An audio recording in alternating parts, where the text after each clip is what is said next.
Greetings, folks. This is DC Investing, Reach Financial Independence, and I talk about topics that may help others on their pathway to financial independence. And I put together a video the other day that was just about the kind of the state of the employment market right now. And the job market isn't terribly healthy, but a lot of folks still do have jobs. And maybe some thoughts if you're in a job that you think is stable, but one of the things that happens right now when the job market isn't all that great is companies cut back on the raises that they give to folks, maybe some of the opportunities, or they might cut hours back a little bit. And so, I think overall the market feels a little squishy right now. So what can you do if that happens in your job?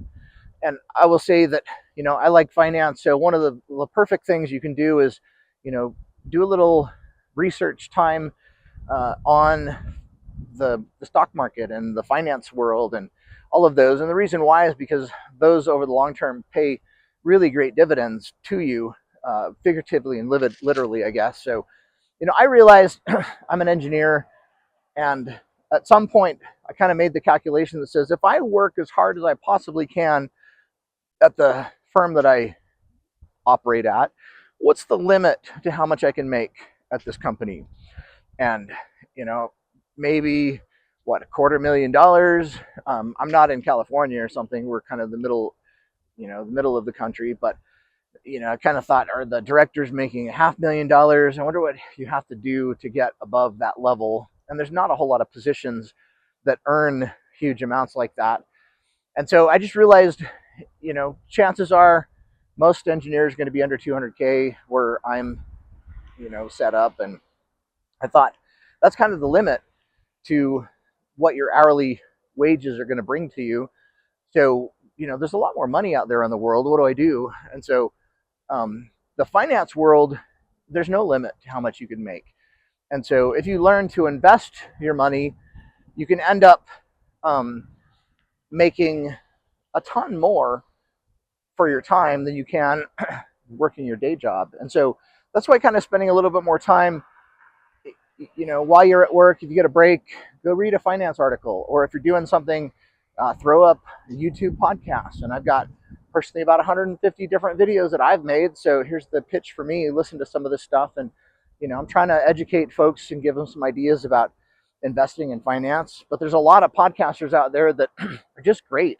And, I listen, I consume a lot of content. And I love that, if you get on the right channel, the guest that day, maybe a fund manager who's managing like $3 billion worth of stock funds. And if it wasn't for the podcast, you would never get the opportunity to listen to a guy like that speak, because your circles just don't pass. So YouTube gives you the ability to just have access to some really amazing people.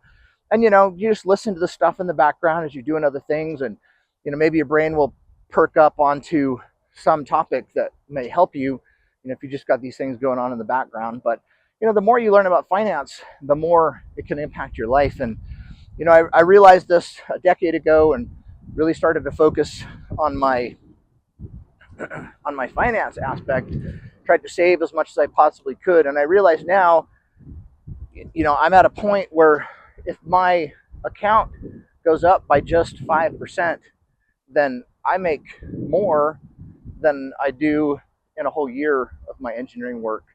So it's kind of gotten to that point where it makes a lot more sense for me to focus on growing my assets than it does on learning something different for work, improving my engineering skills. It just makes a much larger difference if I can figure out how to grow my assets. So long term, what I realized has come true. I switched my focus really from thinking about my day job to finance stuff, and over a course of a decade, then now I don't care anymore about my day job. I could take it, I could leave it. I know I'm good at it.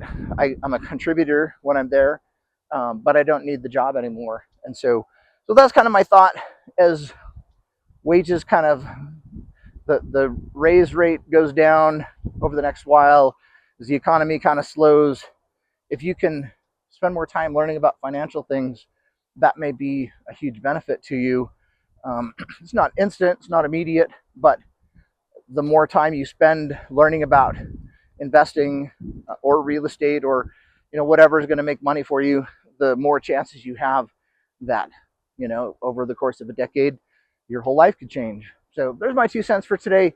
Use this opportunity, take some moments to really kind of shift your focus.